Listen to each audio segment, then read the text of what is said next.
અશ્વિનીબેન, તમે જે પણ ડાયટ ફોલો કર્યો અહીંયાથી, એમાંથી તમને કઈ એવી વસ્તુ હતી કે જે તમને બહુ ઈઝી લાગી અને તમને યુઝફુલ લાગી અને ગમી?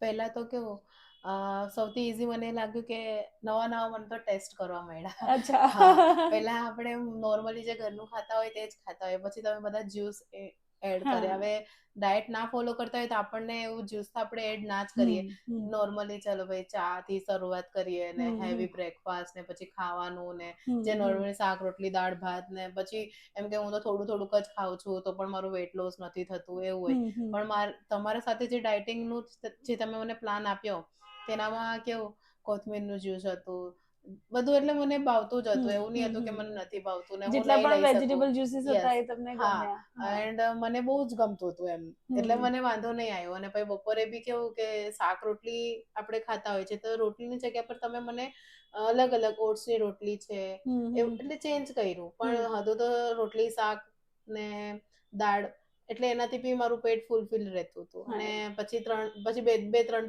કલાક હવે આ ખાવાનું છે, પછી પાછું હવે આ ખાવાનું છે, પેલું સ્કીપ થઈ જાય ને એટલે એકદમથી ભૂખ લાગી જાય તો આપણે કેવું કંઈ પણ ઘરનું કંઈ પણ હા ચાવી લઈએ હા. કે ચલો ભાઈ મને બહુ ભૂખ લાગી ગઈ છે, હવે મારથી નથી રહેવાતું, તો પાછું આપણે જમવાનું જ જમી લઈએ એમ. હમ. પણ એવું નહીં થયું.